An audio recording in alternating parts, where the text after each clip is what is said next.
আজকের গল্প পাঠের আসরে আপনাকে স্বাগতম। আপনাদের সাথে আছি আমি মাওয়া।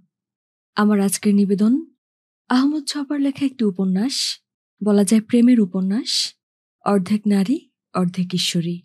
আজকে উপন্যাসটির প্রথম পর্ব। তোমার একটি নাম আছে, তোমাকে বাড়িতে ওই নাম ধরে সবাই ডাকে।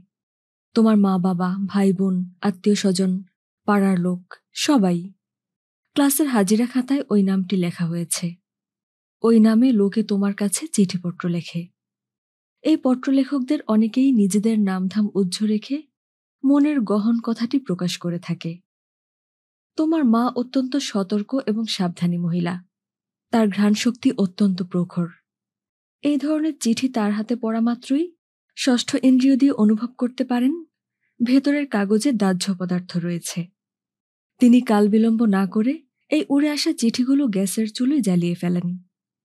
কখনো সখনো তোমার মায়ের সতর্ক চোখের ফাঁক দিয়ে কোনো চিঠি তোমার হাতে এসে পড়ে। তুমি অত্যন্ত মাতৃভক্ত মেয়ে। কোনো ব্যাপারে মায়ের অবাধ্য হওয়ার কথা তুমি স্বপ্নেও চিন্তা করতে পারো না। তারপরও ওই চিঠিগুলোর প্রতি তুমি মায়ের মতো নিষ্ঠুর হয়ে উঠতে পারো না। কারণ বুঝে ফেলেছ, তোমার এখন চিঠি আসার বয়স।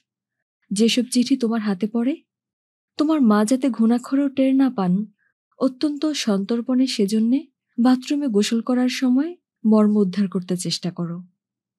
অধিকাংশই আজে বাজে চিঠি, ফাত্রা কথায় ভর্তি। কারা এসব লেখে তাদের অনেককেই তুমি চেনো। যাওয়া আসার পথে অনেকের সঙ্গেই তোমার দেখা হয়। এই ধরনের কুপাঠ্য চিঠি পড়ার পর তোমার নিজের উপর রাগ বাড়তে থাকে এবং শরীর গুলিয়ে ওঠে। খুব ভালো করে সুগন্ধি সাবান দিয়ে ঘষে ঘষে গোসল করার পরেও তোমার মধ্যে একটা অপবিত্র ভাব, একটা অস্বস্তিকর অনুভূতি কাজ করতে থাকে। একটা পীড়িত ভাব তোমাকে আচ্ছন্ন করে রাখে। মাঝে মাঝে এমন চিঠিও আসে, পড়ার পর পুকুরে ঢিল ছুড়লে যেমন লহরী খেলে, তেমনি তোমার মনেও তরঙ্গ ভাঙতে থাকে। এই পত্রলেখককে মনে হয় তুমি চেনো। কালো কালির অক্ষরে তার চোখের দৃষ্টি, মুখের ভাব দৃশ্যমান হয়ে ওঠে। তুমি নিজে খুব অসুখী বোধ করতে থাকো। সারাটি দিন একটা গাম্ভীর্যের আবরণে নিজেকে আবৃত করে রাখো। তোমার মা কড়া মহিলা হলেও তার মনে এক ধরনের আশঙ্কা দোলা দিয়ে যায়। তিনি মনে মনে প্রমাদ গুনতে থাকেন, কারণ তোমার মতিগতি তার কাছে বড় দুর্বোধ্য মনে হয়। তিনি তোমার ভবিষ্যৎ নিয়ে ভাবিত হয়ে পড়েন। এখন তোমার নামের কথায় আসি। এই নাম দিয়েই তোমাকে সবাই চেনে। যে অফিসটিতে তুমি পার্ট টাইম কাজ করো, সেখানে ওই নামেই তোমাকে সবাই জানে। ওই নামেই তোমাকে নিয়োগপত্র দেওয়া হয়েছিল। ওই নামেই মাসের শেষে তোমার মাইনের বিল হয়, চেক কাটা হয়। সবার কাছে শুনতে শুনতে তোমার মনে এমন একটা প্রতীতি গাঢ়মূল হয়েছে যে তোমার নামটি তোমার সত্তার অবিভাজ্য অংশে পরিণত হয়েছে। কেরামুন কাতেবুন নামে যে দুজন ফেরেশতা তোমার কাঁধের উপর বসে অদৃশ্য কাগজে, অদৃশ্য কালিতে তুমি সারাদিন ভালো করছো কি মন্দ করছো সমস্ত তোমার নামের পাশে টুকটুক করে লিখে নিচ্ছেন। ওই ফেরেশতা সাহেবেরা তোমার নামের পাশে এমন একটা অদৃশ্য জাল পেতে রেখেছেন, তোমার ভালো মন্দ সেখানে মাকড়সার জালের মতো, মশা মাছির মতো টুকটুক আটকা পড়ে যাচ্ছে। কোনো সুন্দর যুবা পুরুষ দেখে তোমার মনে যদি একটি মিষ্টি চিন্তা ঢেউ দিয়ে জেগে ওঠে, মনের সেই একান্ত ভালো লাগাটুকুও ফেরেশতা সাহেবদের পেতে রাখা রাডারে ধরা পড়বেই পড়বে। তোমার যখন মৃত্যু হবে, সাদা কাফনে ঢেকে তোমার প্রাণহীন শরীর যখন মাটির গহীনে নামানো হবে, তখনও তুমি নামের জাল ছিঁড়ে পালিয়ে যেতে পারবে না। দুজন ভীষণ দর্শন ফেরেশতা তরুণ বজ্রের মতো ভয়ঙ্কর শব্দে তোমার নাম ধরে চিৎকার করে ডাক দেবেন। তোমাকে মৃত্যুর নিস্তব্ধতার ভেতর থেকে জেগে উঠতে হবে। একসময় পৃথিবীতে তুমি মানুষের শরীর নিয়ে বেঁচেছিলে। রক্তের উষ্ণতা এবং হৃদয়ের জ্বর নিয়ে মানুষকে ভালোবাসার চেষ্টা করেছিলে। অপ্রাপ্য সুন্দর বস্তু দেখে তোমার মনে লোভ জন্মেছিল। ফেরেশতা দুজন জেরার পর জেরা করে সব তোমার কাছ থেকে টেনে বের করে ছাড়বেন। কিছুই গোপন রাখতে পারবে না। পৃথিবীতে তুমি চোখ দিয়ে দেখেছিলে, হাত দিয়ে স্পর্শ করেছিলে, ঠোঁট দিয়ে চুমু খেয়েছিলে। এক কথায়, কেন বেঁচেছিলে, কিভাবে বেঁচেছিলে, তার সমস্ত কৈফিয়ত তোমাকে দিতে হবে। ফেরেশতা সাহেবদের প্রত্যাশিত জবাবদিহি যদি তোমার মুখ থেকে বেরিয়ে না আসে, তাহলে কাঁটাওয়ালা গদার আঘাতে থাক, তোমাকে আগাম ভয় পাইয়ে দিতে চাইনি। তারপর অনেক বছর, কত বছর আমি বলতে পারবো না, অনেক বছর ঘুমিয়ে থাকার পর হাসরের দিন ইসরাফিল ফেরেশতার সিংহার হুঙ্কারে আবার তোমাকে জেগে উঠতেই হবে। আল্লাহ তাআলা যখনই ইচ্ছা করবেন অমনি কম্পিউটারের পর্দায় তোমার আমলনামা ভেসে উঠবে। আল্লাহ তাআলা মানুষের পাপ পুণ্যের সূক্ষ্ম বিচারক। তিনি তোমাকে জাহান্নামে ছুড়ে দেবেন কি বেহেশতে দাখিল করবেন, সে তোমার এবং আল্লাহর ব্যাপার। তোমার নামের প্রশ্নটি তুললাম, তার একটা কারণও আছে। আমি ভেবে দেখেছি, নামের চাইতে মাথা ঘামাবার উপযুক্ত বিষয়বস্তু দুনিয়াতে দ্বিতীয় কিছু নেই। আল্লাহ তাআলা তো প্রথম মানব আদমকে নাম শিক্ষাই দিয়েছিলেন। তার মানে নাম শিক্ষা দেওয়ার ছলে নামের শৃঙ্খলে তাকে বেঁধে ফেলেছিলেন। নামের বাঁধন ছেড়ে আদমের পালিয়ে যাওয়া সম্ভব হয়নি। আদমের বংশধরদেরও কারো নামের বন্ধন ছিন্ন করা সম্ভব হবে না। তোমার এই নামটির কথা চিন্তা করে দেখো। যখন এই নামটি তোমার রাখা হয়েছিল, তখন নামের সঙ্গে তোমার সম্পর্ক অনুভব করার বোধ জন্মায়নি। আর এখন দেখো, ওই নামটি তোমাকে কত কিছুর সঙ্গে বেঁধে ফেলেছে।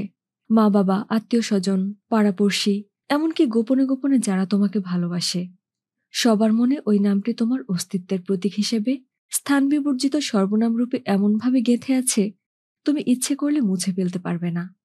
বিশ্ববিদ্যালয়ের খাতায়, রেশন দোকানের তালিকায়, অফিসের হাজিরা বইতে, ভোটার লিস্টের পাতায়, পানি, বিদ্যুৎ, গ্যাস বিলের মাসিক খতিয়ানে, পাসপোর্টের সিলমোহরের নিচে এমনভাবে তোমাকে অদৃশ্য রশিতে আটকে রেখেছে, পালিয়ে যাবে তার কোনো উপায় নেই।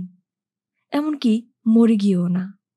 মৃত্যুর অপর পারে আল্লাহর বিক্রমশালী ফেরেশতারা নামের রশি নিয়ে তোমাকে গ্রেপ্তার করার জন্য প্রস্তুতি নিয়ে অপেক্ষা করছেন।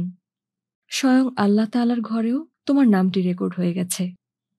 তোমার ওই অতি পরিচিত, অতি ব্যবহৃত নামের আমার প্রয়োজন হবে না। ওই নাম তোমার জন্য একটি কারাগার স্বরূপ। তোমাকে আমি দেখি মুক্তি এবং স্বাধীনতার প্রতীক হিসেবে। তাই ঠিক করেছি, আমি একটা নতুন নাম দেব। তোমার মা বাবার দেয়া নাম তোমাকে চারপাশ থেকে আটকে ফেলেছে। সেই ঘেরাটোপ থেকে তোমার প্রকৃত সত্তা বের করে আনার জন্যে একটা মানানসই নাম আমার চাই। অভিযাত্রীরা অচেনা ভূখণ্ডে পদার্পণ করা মাত্রই একটা নাম দিয়ে বসেন। লেখকেরা একটা গল্প লিখলে নতুন নাম দেন। বিজ্ঞানীরা নতুন কিছু আবিষ্কার করলে তড়িঘড়ি একটা নাম দিয়ে ফেলেন। তাদের যুক্তি হলো, যে বস্তুর অস্তিত্ব দুনিয়াতে ছিল না, আমরা তাকে নতুন সত্তায় সত্তাবান করেছি। সুতরাং নতুন একটি নাম দেব না কেন? অত গম্ভীর এবং পেঁচালো বিতর্কের মধ্যে আমি যাব না। সাদা কথায়, আমি তোমার একটি নতুন নামকরণ করতে চাই। আমার মনে একটা দুঃসাহস ঘনিয়ে উঠেছে। আমি তোমাকে নতুন করে সৃষ্টি করব। আল্লাহ তাআলার ইচ্ছেতে তোমাকে জন্মাতে হয়েছে, তাই তুমি তার কাছে ঋণী। ওই রক্তমাংসের শরীর তুমি মা বাবার কাছ থেকে পেয়েছ। মা বাবার কাছেও তোমার এমন কিছু ঋণ রয়েছে যা কোনোদিন অস্বীকার করতে পারবে না। পরিবারের মধ্যে তুমি বেড়ে উঠেছ। রাষ্ট্র তোমাকে নিরাপত্তা দিয়ে বাঁচিয়ে রেখেছে। এমনকি বাংলাভাষী মানুষজন তোমার জিভে বাংলা ভাষাটি তুলে দিয়েছে। সবাই তোমাকে দাবি করে। তোমার অস্তিত্বের মধ্যে সবকিছুর অস্তিত্ব সমুদ্রের পানির মধ্যে লবণের মতো মিশে আছে। আমার কথা বলি, কারো দাবি আমি অস্বীকার করিনি। আমি তোমাকে দুবেলার অন্ন সরবরাহ করিনি, মাস মাইনের টাকা দিইনি, ঘুমোবার বাসগৃহের ব্যবস্থা করিনি, চলাফেরার নিরাপত্তা নিশ্চিত করিনি, জ্ঞানবিদ্যার ঊর্ধ্ব জগতে তুলে ধরিনি, পরকালে বিচার আচার করার জন্যে উদ্যত মুষল হাতে দাঁড়িয়ে থাকিনি। তারপরও তোমার প্রতি আমার একটা ভিন্ন রকম দাবি, একটা অধিকারবোধ হালফিল জন্ম নিতে আরম্ভ করেছে। তোমার সত্তার যে অংশটিতে আল্লাহ তাআলার অধিকার নেই, কোনো মানুষের এখতিয়ার নেই, রাষ্ট্র, সমাজ কারো কাছে দায়বদ্ধতা স্বীকার করে না, যেখানে তুমি শুধু তুমি, তোমার অস্তিত্বের সেই মর্মবিন্দুটি আমি স্পর্শ করতে চাই। যদি আমি সাধক চরিত্রের মানুষ হতাম, সারা জীবনের সাধনায় সেই অপ্রকাশ বিন্দুটি স্পর্শ করে একটি সুন্দর নাম ধ্যানের উত্তাপে ফুলের মতো ফুটিয়ে তুলতাম। সাধ আর সাধ্য তো এক জিনিস নয়। আমার যদি সে কামালিয়াত থাকতো, একটি নাম, শুধু একটি নামে তোমার সত্তার আসল রূপ বিকশিত করার জন্যে সমস্ত জীবন ধ্যানের আসনে কাটিয়ে দিতাম। আমার ধৈর্যের পরিমাণ খুবই অল্প। তড়িঘড়ি একটা নাম দিয়ে ফেলতে চাই। যদি তোমার নাম ঈশ্বরী রাখতাম, বেশ হতো। তোমাকে ঈশ্বরের সঙ্গে জড়াবার বিন্দুমাত্র ইচ্ছেও আমার নেই, কারণ তুমি একান্ত আমার। সেখানে কারো কোনো অংশ নেই, একেবারে লাশরিক। উপায়ান্তর না দেখে তোমার একটি নাম নির্বাচন করার জন্যে সঙ্গীতশাস্ত্রের শরণ নিলাম। একমাত্র সঙ্গীতই তো বিশ্বব্রহ্মাণ্ডের সমস্ত অপ্রকাশকে মূর্ত করে তুলতে পারে। সুতরাং তোমার নাম রাখলাম সোহিনী। সোহিনী রাগের নামে তোমার নামকরণ করলাম। একটু হালকা বোধ করছি। নামকরণ তো করলাম, এই রাগটি সম্পর্কে একটা ধারণা দেয়া দরকার। এটি মারোয়া ঠাটের অন্তর্গত একটি রাগ। এতে পঞ্চম স্বরটি ব্যবহার হয় না। বলতে হবে এটি একটি সারব রাগ। আরোহিতে সা গা মা ধা নি সা এবং অবরোহিতে সা নি ধা মা ধা গা মা গা রে সা অনুসরণ করে গাওয়া হয়। গাইবার সময় রাতের শেষ প্রহর। গুণী গাইয়ে যখন তানপুরার স্বরে তন্ময় হয়ে কণ্ঠের তড়িতের মধ্য দিয়ে এই রাগের সৌন্দর্য লক্ষণসমূহ প্রকাশ করতে থাকেন, তখন কি যে এক অনির্বচনীয় রূপরসের জগৎ মূর্তিমান হয়ে ওঠে, সে আমি ভাষায় প্রকাশ করতে পারব না। সৌন্দর্যের সঙ্গে কষ্টের একটা সংযোগ আছে, এটাই সোহিনী রাগের বৈশিষ্ট্য। রাত যতই শেষের দিকে গড়াতে থাকে, এই রাগটির সৌন্দর্য ততই প্রস্ফুটিত হতে থাকে। কিন্তু একটি কথা, সঙ্গীতশাস্ত্রে যে গাইয়ে বিশুদ্ধি এবং নির্ভরতা অর্জন করেনি, তার কণ্ঠে সোহিনী রাগ কখনো গহন সৌন্দর্য নিয়ে ধরা দেবে না। সেই প্রাচীনকালে সঙ্গীতশাস্ত্র যখন সবে আকার পেতে আরম্ভ করেছে, ধ্যানী সাধকদের তন্ময় সাধন দৃষ্টিতে রাগরাগিণীগুলো তাদের সৌন্দর্যের ভাণ্ডার উন্মোচিত করে রসমূর্তিতে আবির্ভূত হতো। সাধকের প্রাণ রাগরাগিণীর চলার গতি আর অপূর্ব তাললয়ের স্বর্ণরেখায় আঁকা হয়ে যেত। তখন পৃথিবী তরুণী ছিল। নিসর্গের ভাণ্ডার থেকে, বিহঙ্গের কাকলি থেকে, প্রাণীকুলের ডাক থেকে, হাওয়ার শনন থেকে, নদীর গতিধারা থেকে সুর উঠে এসে সাধকের কণ্ঠে নিবাস রচনা করত। তখন মানুষের অনুভূতি ছিল স্বচ্ছ, অকলঙ্ক। হৃৎপিণ্ডের লাল শোণিতের চাইতে তাজা অনুরাগ দিয়ে সুরে সাধনা করতেন সাধকেরা। তাদের নির্মল ধ্যান দৃষ্টিতে যে সুরগুলোর মধ্যে শক্তির প্রকাশ ধরা পড়ত, তাকে বলতেন রাগ। আর যে সুরগুলোতে চলমান সৌন্দর্য প্রত্যক্ষ করতেন, বলতেন রাগিনী। আমার ধারণা সোহিনী রাগ নয়, রাগিনী। সোহিনী, তুমি আমার কাছে অর্ধেক আনন্দ, অর্ধেক বেদনা, অর্ধেক কষ্ট, অর্ধেক সুখ, অর্ধেক নারী, অর্ধেক ঈশ্বরী। তোমাকে নিয়ে আমি কি করব? তোমার টানা টানা কালো চোখের অতল চাউনি আমাকে আকুল করে। তোমার মুখের দীপ্তি মেঘভাঙা চাঁদের হঠাৎ ছড়িয়ে যাওয়া জ্যোৎস্নার মতো আমার মনের গভীরে তরঙ্গ জাগিয়ে তোলে। দীঘল চিকন কালো কেশরাশি যখন তুমি আলুলায়িত করো, হাওয়া লাগা চারাগাছের মতো আমি কেমন আন্দোলিত হয়ে উঠি। তোমাকে নিয়ে আমি যাব কোথায়? সোহিনী, তুমি কি নিদারুণ সংকটের মধ্যে আমাকে ছুঁড়ে দিয়েছ। তুমি এসো এসো বলে কাছে ডাকছ, আবার না না বলে দূরে ঠেলে দিচ্ছ। ওই না আসা না যাওয়ার পথের মাঝখানে দাঁড় করিয়ে কি অবস্থা করেছ আমার। তোমার মনে কি আমার প্রতি একটুও দয়া নেই? কাঞ্চনজঙ্ঘার অমল ধবল সূর্যালোক চমকানো তুষার চূড়োর মতো আমাকে আকর্ষণ করছ।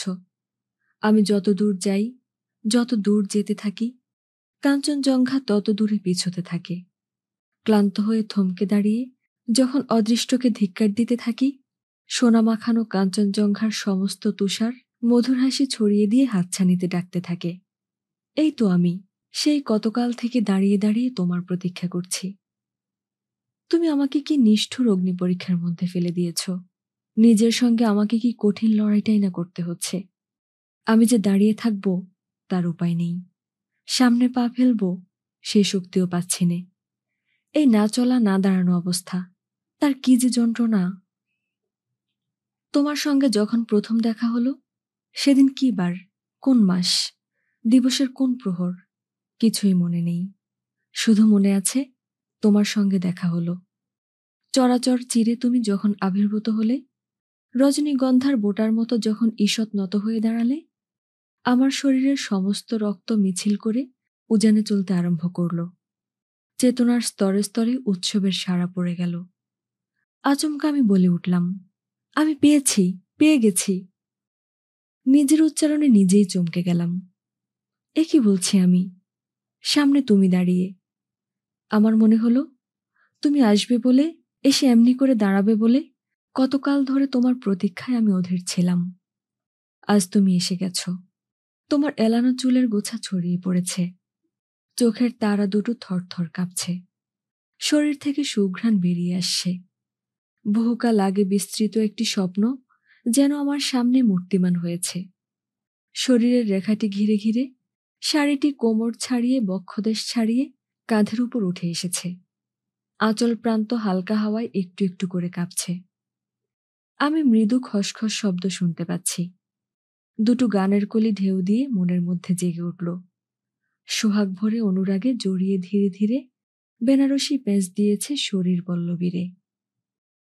আমি বিড়বিড় করে বলতে থাকলাম, তুমি আমার জীবন, তোমাকে না পেলে আমি বাঁচব না। তুমি আমার গন্তব্য, আমার মঞ্জিলে মকসুদ। তোমার জন্য, শুধু তোমার জন্য দুনিয়ার অপর প্রান্ত অবধি আমি ছুটে যাব। দুস্তর সমুদ্র পাড়ি দেব, দুর্লঙ্ঘ পাহাড়ের শীর্ষ চূড়োয় আমি আরোহণ করব। তুমি আমার মৃত্যু, তোমার পেছন পেছন আমি তীর্থযাত্রীর মতো ছুটে যাব। যদি মৃত্যু আমাকে গ্রাস করতে ছুটে আসে, শহীদের আবেগ নিয়ে আমি সেই মরণকে আলিঙ্গন করব।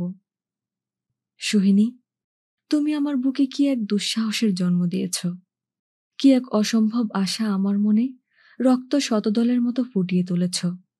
আমার শরীরের তন্ত্রিতে তন্ত্রিতে কি অপার শক্তির লহরী খেলিয়ে তুলেছ। আমি তোমায় বারণ করতে পারছি নে, একটা দুর্বার গতিবেগ আমাকে ছুটিয়ে নিতে চাইছে। তুমি আমার পথ, আমার গন্তব্য। আমাকে যেতে হবে, আমাকে যেতে হবে। শরীরের প্রতি লোমকূপ থেকে একটা সিদ্ধান্ত প্রবাহিত হয়ে আমাকে তোমার অভিমুখে তাড়িয়ে নিয়ে যাচ্ছে। তোমার অভিমুখে যাওয়া ছাড়া আমার আর কোনো পথ খোলা নেই। যখন বুঝতে পারলাম, মনটা বিষাদে ছেয়ে গেল। মনে হলো জেনে শুনে একটা ফাঁস গলায় পড়লাম। এই ফাঁসি আমাকে টেনে নিয়ে যাবে। ধরে নিলাম আমার মৃত্যুদণ্ড লেখা হয়ে গেছে। কখন কার্যকর হবে শুধু ঘোষণাটা করা হয়নি। ভীষণ ভারী, ভীষণ কষ্টদায়ক ক্রুশের মতো মৃত্যুদণ্ডের আদেশ চেতনায় বয়ে নিয়ে তোমার দিকে পা বাড়াবো বলে যখন স্থির করলাম, বুকের ভেতর অনেকগুলো কণ্ঠের চাপা গুমরানো কান্নার শব্দ কান পেতে শুনলাম। আমার বুকের ভেতর কাঁদছে আমার অতীত। অতীতে যেসব নারী আমার জীবনে এসেছিল, এখন দেখছি তাদের কেউ বিদায় হয়নি। বুকের ভেতর রাজ্যপাট বিস্তার করে বসে আছে। তোমার দিকে পা বাড়াই কি সাধ্য। তারা কেউ অধিকার ছেড়ে দিতে রাজি নয়। তাদের এক একজন মনের এক একটা অঞ্চল এমনভাবে খামচে ধরে আছে, অধিকার থেকে উপড়ে পেলি কেমন করে। আমি যখন বাতাসে কান পাতি, বুকের ভেতর থেকে খিলখিল হাসির শব্দ, প্রাণ নিংড়ানো কান্নার আওয়াজ, চাপা চাপা দীর্ঘশ্বাসের শব্দ ভেসে আসতে থাকে। এই সমস্ত রক্তমাংসের নারী আমার জীবনে এসেছিল। এখন তাদের কেউ নেই। নেই বলে কি একেবারে নেই? মাটির গভীরে দেবে যাওয়া বোমা যেমন সমস্ত তেজস্ক্রিয়তা সহ আত্মগোপন করে থাকে, নাড়াচাড়া লাগলেই বিস্ফোরিত হয়, তেমনি আমিও যতই অতীত থেকে নিজের অস্তিত্ব টেনে আনতে চাই, কেউ হেসে, কেউ কেঁদে, কেউ ধমক দিয়ে বলতে থাকে, না না, আমরা তোমাকে এক পাও নড়তে দেব না। অতীত অভিজ্ঞতার মৌমাছি চক্রে তোমাকে আটকে রাখব। অতীতে সে আগামীর পথ রোধ করে দাঁড়ায়। বুদ্ধত্ব অর্জনের পূর্ব মুহূর্তে এমন অভিজ্ঞতা হয়েছিল সাধক গৌতমের। ঝাঁকে ঝাঁকে মারকন্যা তার চারপাশে এসে নানা ভঙ্গিমায় নৃত্য করতে থাকে। কেউ গৌতমের কানে কানে ফিসফিসিয়ে বলে, আমি তোমাকে বিলাসের সমুদ্রে ভাসিয়ে নেব। কেউ বলে, আমি ভোগ সুখের অপরিমেয় আনন্দে ডুবিয়ে রাখব। আবার কেউ বা বলে, স্বর্ণ সম্পদের ভাণ্ডার তোমার বিস্ফারিত দৃষ্টির সামনে মেলে ধরব। তুমি আমার হও, তুমি চোখ মেলে তাকাও। গৌতমের অন্তরে ঘন হয়ে গাঢ় হয়ে নির্বাণের তৃষ্ণা জন্ম নিয়েছিল। নির্বাণের তীব্র আকাঙ্ক্ষা তাকে বুদ্ধত্ব অর্জনের পথে ধাবিত করে নিয়েছিল। সোহিনী, প্রেমও তো এক ধরনের নির্বাণ। আমি নিতান্তই সামান্য মানুষ। গৌতমের উচ্চতায় নিজেকে স্থাপন করব, এমন ধৃষ্টতা আমার মতো তুচ্ছাতি তুচ্ছ জীবের কেমন করে হবে? তারপরও আমি সাহস করে বলবো, আমার চেতনায় প্রেমের কুঁড়ি ফুটি ফুটি করছে। এই প্রেমের শক্তিতেই এমন শক্তিমান হয়ে উঠেছি, মাঝে মাঝে নিজেকে তরুণ দেবতার মতো মনে হয়। আমার অতীতের দিকে আমি সাহস করে তাকাতে পারি। তার অক্টোপাস বন্ধন ছিন্ন করে নিজেকে অনন্তের অভিমুখে ছুটিয়ে নিতে পারি। সোহিনী, তুমি ভালো করেই জানো আমার কোনো ধন সম্পদ নেই, মা বাবা, আত্মীয় স্বজন, স্ত্রী, পুত্র, পরিবার আমার কিছুই নেই। যে সজীব বন্ধন একজন মানুষকে নানা কিছুর সঙ্গে সম্পর্কিত করে রাখে, আমার ভাগ্য এমন ফর্সা যে সেসব কিছুই আমার জোটেনি। অতীত দিনের অর্জন বলতে আমার জীবনে যেসব নারী এসেছিল, যারা আমাকে কাঁদিয়েছে, হাসিয়েছে, দাগা দিয়েছে, যারা আমাকে ছেড়ে চলে গেছে, সেই দুঃখ সুখের স্মৃতিচক্রটুকুই শুধু আমার একমাত্র অর্জন। এতকাল স্মৃতি নিয়েই বেঁচেছিলাম। তোমার স্পর্শে আমার সমগ্র সত্তা জেগে উঠেছে। কাদায় আটকানো হাতি যেমন ডাঙায় ওঠার জন্য সমস্ত শক্তি দিয়ে চেষ্টা করে, আমিও সেরকম স্মৃতির জলাভূমি থেকে ছুটে বেরিয়ে আসার প্রয়াস চালিয়ে যাচ্ছি প্রাণপণে। কাজটা সহজ নয় সোহিনী। একজন মানুষের শরীরের একটা হাত কিংবা পা দুর্ঘটনায় আক্রান্ত হয়ে অবশ হয়ে গেলে মানুষ যেমন স্বেচ্ছায় আপন হাতে সে অঙ্গটি কেটে বাদ দিতে পারে না, সেরকমই অতীতকে বর্তমানে টেনে তুলে তার জীর্ণ অংশ ছেঁটে ফেলাও একরকম অসম্ভব। দিব্য চেতনা অর্জন না করলে কেউ তা পারে না। আমি মনে করছি আমার হৃদয়ে প্রেম জন্ম নিয়েছে। অমৃতলোকের হাওয়া আমার মনে তরঙ্গ জাগিয়ে তুলছে। তীব্রভাবে অনুভব করছি আমি অমৃতলোকের যাত্রী। আমার যাত্রাপথ যদি অবারিত করতে চাই, আমার জীবনে যেসব নারী এসেছিল, চলে গিয়েছে, স্মৃতির গভীরে খনন করে তাদের লাশগুলো আমাকে বের করে আনতে হবে। স্মৃতিকে যদি অতীত মুক্ত না করি, বর্তমানকে ধারণ করব কোথায়? সোহিনী, আমি জানি আমার অনেক অশ্রু ঝরবে, বুকের ভেতর তপ্ত শোণিতের ধারা বইবে, কিন্তু উপায় কি? এই এতগুলো নারীর স্মৃতিভার বুকে নিয়ে আমি তোমার দিকে অগ্রসর হব কেমন করে? আমি যদি নির্ভরতা অর্জন না করি, সামনে চলব কেমন করে? তাই স্মৃতির ভাঁড়ার উন্মোচন করে এইসব নারীকে অস্তিত্বহীন করে ফেলতে চাই। তারা ভালো ছিল কি মন্দ ছিল, সে বিচারে আমার কাজ নেই। সবচেয়ে বড় কথা, তারা আমার জীবনে এসেছিল। এক একজন এক এক ধরনের বন্ধনে আমার চেতনাকে আচ্ছন্ন করে রেখেছে। এখন আমি সেই বন্ধনের গিঁটগুলো খুলে ফেলতে উদ্যত হয়েছি। মনে হয় হাতুড়ি দিয়ে পাঁজরে আঘাত হানছি। সমস্ত জীবনের অর্জিত গহন সম্পদ তছনছ করে ফেলতে যাচ্ছি। কি করব? প্রেমপন্থার যাত্রী আমি। স্মৃতির কবর না ঘুরলে তো আমার যাওয়া হবে না। সবকিছু ঝেড়ে ফেলে দিয়ে কেবল আমার আমিত্বটুকু নিয়েই তোমাকে অনুসরণ করতে চাই। প্রিয় সোহিনী, আমি তোমার কাছে দুর্দানার কথা বয়ান করব। তার পুরো নাম দুর্দানা আফরাসিয়াব। কেমন ফার্সি কিংবা তুর্কি মনে হয় না? লোকে বলতো দুর্দান্ত থান্ডার। দুর্দানার সঙ্গে থান্ডার শব্দটি বেশ মানিয়ে গিয়েছিল। কেউ কেউ তাকে দুর্দান্ত চক্রযান বলেও ডাকত। কারণ নাখালপাড়ার দিক থেকে দ্রুত বেগে সাইকেল চালিয়ে সে আর্ট ইনস্টিটিউটে আসত। আজ থেকে ৩০ বছর আগে একটি ১৯ বছরের তরুণী ঢাকার রাস্তায় সাইকেল চালিয়ে কলেজে আসছে যাচ্ছে। ব্যাপারটা কল্পনা করে দেখো। দুপাশের মানুষ হাঁ করে দাঁড়িয়ে থাকত।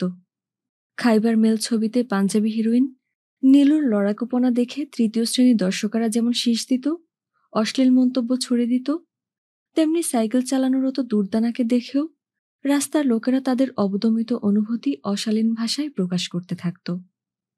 ছেমরির বুক, পাছা, নিতম্ব এসব নিয়ে সরস আলোচনার ঝড় বয়ে যেত।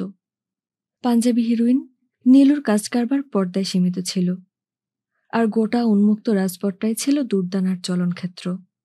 রাজহাঁস যেমন পাখা থেকে পানি ঝেড়ে ফেলে, তেমনি দুর্দানাও লোকজনের কোনো মন্তব্য গায়ে মাখত না।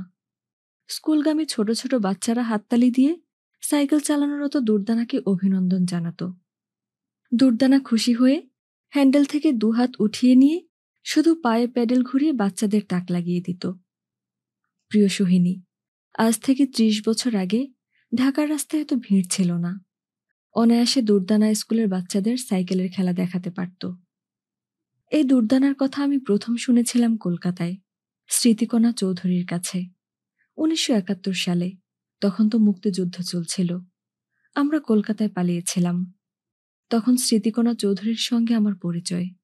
উপলক্ষ বাংলা সাহিত্য। স্মৃতিকণা আমার কাছে দুর্দানার কথা জানতে চেয়েছিল। আমি চিনি না বলায় অবাক হয়ে গিয়েছিল। ঢাকায় থাকি, অথচ দুর্দানাকে চিনি নে, এ কেমন করে সম্ভব? প্রথম স্মৃতিকণার কাছেই শুনেছিলাম দুর্দানা কি রকম ডাক সাইডে মেয়ে। সে সাইকেল চালিয়ে কলেজে আসে।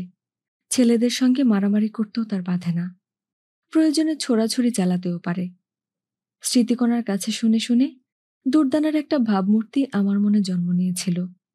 মনে মনে স্থির করে ফেলেছিলাম, এই যুদ্ধ যদি শেষ হয়, ঢাকায় গিয়ে দুর্দানার তত্ত্ব তালাশ করব। কলকাতা থেকে ফিরে একদিন সন্ধ্যায় আমি আর্ট ইনস্টিটিউটে দুর্দানার খোঁজ করতে গিয়েছিলাম।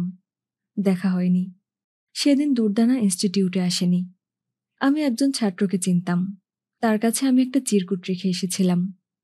কলকাতার স্মৃতিকণার কথা উল্লেখ করে তার সঙ্গে সাক্ষাৎ করতে চাই, এ কথা লিখে চলে গিয়েছিলাম। তার পরের দিনের কথা বলি। শরীফ মিয়ার ক্যান্টিনে দুপুরবেলা খেতে বসেছি। ক্যান্টিনে বিশেষ ভিড় ছিল না। হুমায়ুন একটা টেবিলের সামনে ঝুঁকে পড়ে ডায়েরি থেকে কবিতা কপি করছে।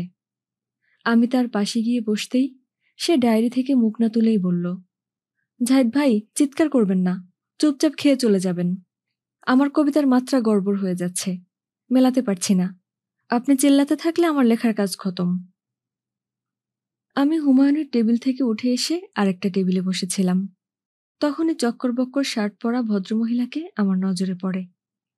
ভদ্রমহিলার শার্টটা প্যান্টের ভেতর ঢোকানো, ছেলেদের মতো করে মাথার চুল ছাঁটা, গলায় মেশিনগানের গুলির খোসা দিয়ে তৈরি একখানা হার। দূর থেকে দেখলে মনে হবে ভদ্রমহিলা গলায় একটা ছোটখাটো খড়গ ঝুলিয়ে রেখেছেন। এই হারটা না থাকলে তাকে আমি ছেলে বলেই মনে করতাম। তাকে ওই বেশভূষায় দেখে আমার চোখে একটা ধাক্কা লাগলো। মনে মনে চটে উঠলাম। ভদ্রমহিলা সহজে দৃষ্টি আকর্ষণ করার জন্যে গলায় আস্ত মুক্তিযুদ্ধ ঝুলিয়ে রেখেছেন। তাকে ঘিরে বসে রয়েছে 4 জন যুবক। ওই অভিনব ফ্যাশনের স্তাবকও জুটে গেছে। যুদ্ধের রকমারি সব উপসর্গ তবে তরুণ তরুণীদের মধ্যে নানাভাবে প্রকাশ পেতে শুরু করেছে। তবে আজ যে জিনিস দেখলাম, তখন রীতিমতো ভেবাচেকা খাওয়ার জোগাড়। একটা নীরব প্রতিবাদ আমার ভেতরে জন্ম নিচ্ছিল। আমি কাউকে কিছু না বলে শরীফ মিয়াকে খাওয়ার বিল মিটিয়ে দিয়ে মাঠে এসে বসলাম। মনে মনে বললাম, বেশ করেছি, মহিলাকে বুঝিয়ে দিতে পেরেছি। যত উগ্রভাবে তিনি মানুষের দৃষ্টি আকর্ষণ করতে চেষ্টা করেন, মানুষও তত বিরক্ত হয়ে তাকে পরিহার করতে পারে। আমি তখন বিশ্ববিদ্যালয়ের ইন্টারন্যাশনাল হোস্টেলে থাকতাম। সেদিন রাতে যখন ফিরলাম, বড় দারোয়ান হাফিজ জানালো, স্যার, আপনার লগে দেখা করণের লাগিয়া দুর্দান সাব বইলে একজন মানুষ আইছিল। আমি কইছি কালকে সকালে 8টা-9টার সময় স্যারের লগে দেখা হইব। হাফিজের বাড়ি ঢাকায়। ঢাকাইয়া ভাষা টানটুন আর মোচড় সহ উচ্চারণ করে সে একটা নির্মল আনন্দ পেয়ে থাকে। চিকন চাকন মানুষটা ভাঙা ভাঙা গলায় যখন ঢাকাইয়া বুলি ঝেড়ে দেয়, তখন হাফিজের মধ্যে একটা ব্যক্তিত্ব ফুটে ওঠে। যা হোক, আমি দুর্দান বলে কোনো লোককে চিনি নে। তার পরের দিন সকালবেলা ডাইনিং হলে নাস্তা করছি। এই সময় হাফিজ এসে বলল, স্যার, কাউলকার হেই সাব আইছে। আমার চা খাওয়া শেষ হয়ে এসেছিল। আমি বললাম, হাফিজ, একটু অপেক্ষা করতে বলো, আমি আসছি। নাস্তার বিল মিটিয়ে হলগেটে এসে দেখি গতকাল শরীফ মিয়ার ক্যান্টিনে যাকে দেখেছিলাম সেই মহিলা। শুধু গলায় বুলেটের হারটি নেই। হাফিজ চোখে ঝাপসা দেখে। আমি বললাম, হাফিজ, তুমি চোখে ভালো দেখতে পাও না, ইনি ছেলে নন, মেয়ে। হাফিজ ভালো করে চোখ ঘষে ভদ্রমহিলার দিকে তাকায়। তারপর বলল, হায় হায় সাব, আমারে তো মুশকিলে ফালাইয়া দিলেন। ভিতরে তো মাইয়া মাইসের যাওয়ানোর অর্ডার নাই। ইন্টারন্যাশনাল হোস্টেলে কী কারণে মেয়েদের প্রবেশ নিষিদ্ধ, কাহিনীটা আমি শুনেছি। একজন শিক্ষক দুর্ঘটনায় মারা গিয়েছিলেন। বিশ্ববিদ্যালয় কর্তৃপক্ষ তার স্ত্রী এবং ছেলেমেয়েদের অসহায়ত্বের কথা চিন্তা করে তার বেগমকে ইন্টারন্যাশনাল হোস্টেলের ওয়ার্ডেনের কাজটি দিয়েছিল। ভদ্রমহিলাকে তার আসল বয়সের তুলনায় তরুণী মনে হতো এবং চেহারায় একটা আলগা চটক ছিল। নতুন চাকরিতে যোগ দিয়েই তিনি একই সঙ্গে 2 জন বিদেশি ছাত্রকে ঘায়েল করে ফেলেছিলেন, একজন মালয়েশিয়ান আর একজন প্যালেস্টাইনের। তার চমৎকার ক্রীড়াটি অনেকদিন পর্যন্ত সুন্দরভাবে চালিয়ে আসছিলেন। কিন্তু একদিন গোল বাঁধল। প্যালেস্টাইনের ছাত্রটি এক বিকেলবেলা অফিসের ভেজানো দরজা ঠেলে ভেতরে ঢুকে দেখে মালয়েশিয়ান ছাত্রটি ওয়ার্ডেনকে চুমু খাচ্ছে। এই দৃশ্য দর্শন করার পর তার রক্ত চড়চড় করে উজানে বইতে আরম্ভ করল। সে রুমে গিয়ে ছুরি নিয়ে এসে মালয়েশিয়ানটির উপর চড়াও হলো।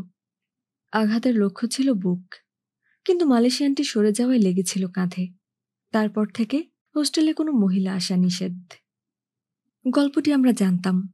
হোস্টেল তৈরি হওয়ার পর থেকে যত মজার ঘটনা ঘটেছে তার কোনো লিখিত ইতিহাস না থাকলেও ৩ মাস বসবাস করলে সেসব না জানার উপায় থাকে না। বহুকাল আগের একটা নিয়ম আমার বেলায় এমনভাবে কার্যকর হতে দেখে আমি প্রথমত অপ্রস্তুত বোধ করলাম, দ্বিতীয়ত চটে গেলাম।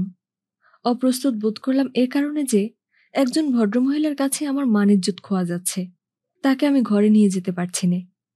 আরও চটলাম এ কারণে এই বুড়ো মূর্খ দারোয়ান একটা বিষয় হিসেবের মধ্যে আনছে না। আমি সদ্য যুদ্ধফেরত একজন মুক্তিযোদ্ধা। সব জায়গায় মুক্তিযোদ্ধাদের সুযোগ সুবিধে আলাদা। আইনে যা থাকুক, আমি একজন ভদ্রমহিলাকে আমার ঘরে নিয়ে যেতে পারবো না, তা কেমন করে হয়? কোনো রকমের অপ্রিয় বিতণ্ডা যাতে সৃষ্টি না হয় সেজন্য দারোয়ানকে বললাম, ঠিক আছে হাফিজ, ভদ্রমহিলা অনেক দূর থেকে এসেছেন, একবার ভেতরে ঢুকতে দাও।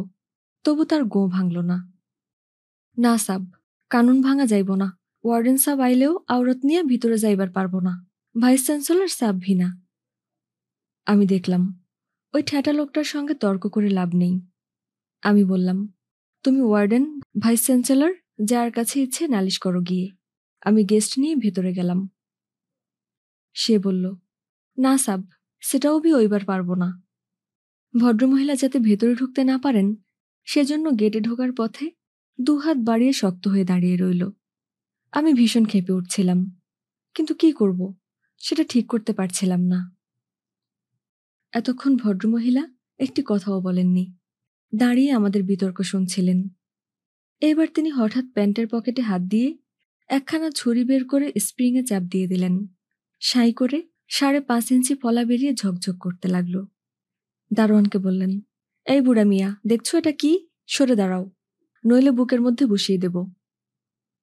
দারোয়ানের মুখ থেকে ও বাবারে শব্দটা আপনিই বেরিয়ে এলো এবং তার শরীর ভয়ে শিউরে উঠল। হাফিজ মিয়া শক্ত ধাঁচের মানুষ।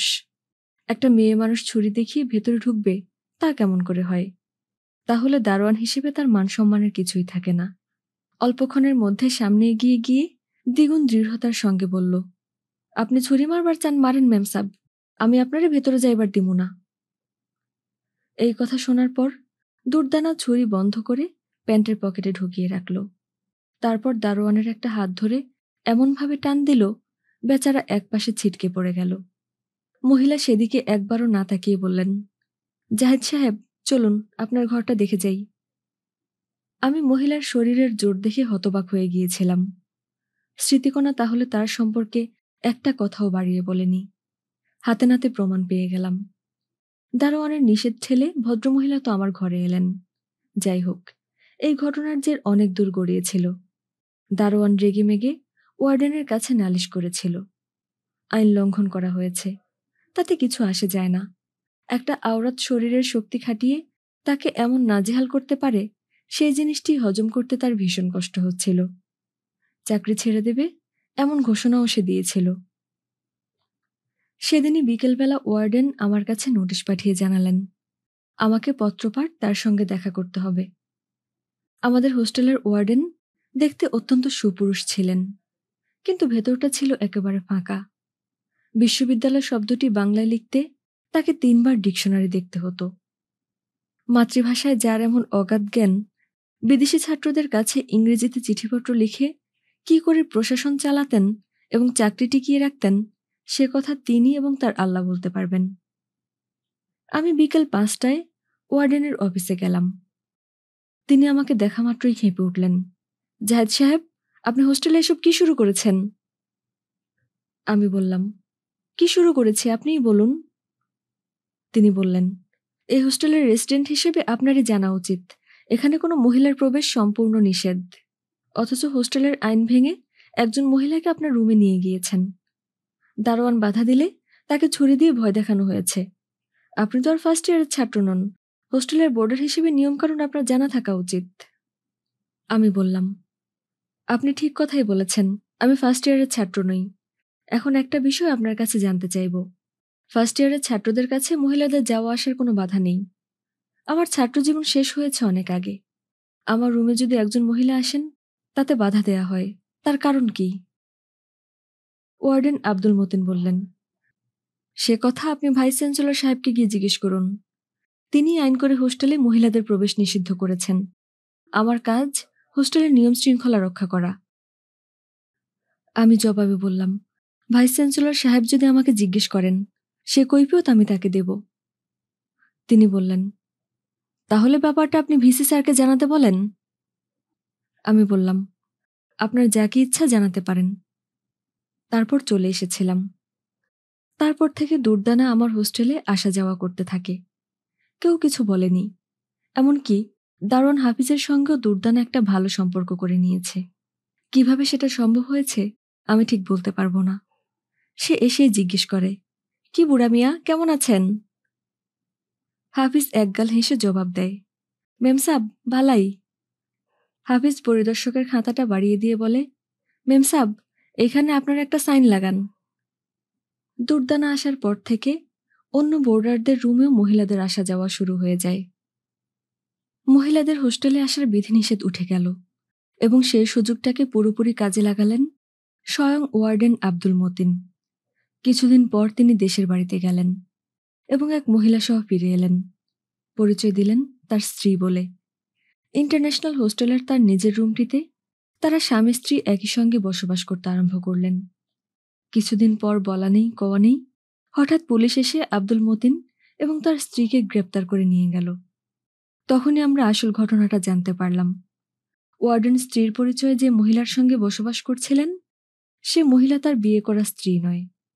তার এক মামাতো না ফুফাতো ভাই দুবাই কি কুয়েত নাকি সৌদি আরবে থাকত। ভাইয়ের অনুপস্থিতিতে সুযোগ নিয়ে মতিন তার বউটিকে ফুসলিয়ে এনে স্ত্রীর পরিচয় দিয়ে হোস্টেলে একই সঙ্গে বসবাস করছিলেন। জ্ঞাতিভ্রাতা ফিরে এসে মামলা করলে পুলিশ তাদের দুজনকে গ্রেপ্তার করে। ইন্টারন্যাশনাল হোস্টেলের ভাগ্যই এমন। ওয়ার্ডেন হিসেবে যারাই এখানে আসেন, একটা না একটা যৌন কেলেঙ্কারিতে জড়িয়ে যাবেনি। আপনারা শুনছেন আহমদ ছফার লেখা আত্মজৈবনীমূলক প্রেমের উপন্যাস অর্ধেক নারী অর্ধেক ঈশ্বরী। আজকে ছিল উপন্যাসটির প্রথম পর্ব। এর পরবর্তী পর্বগুলো শুনতে সাবস্ক্রাইব করে আমাদের পাশে থাকুন। আর অবশ্যই বই পড়ুন, বইয়ের সঙ্গে থাকুন এবং নিজের যত্ন নিন। টাটা।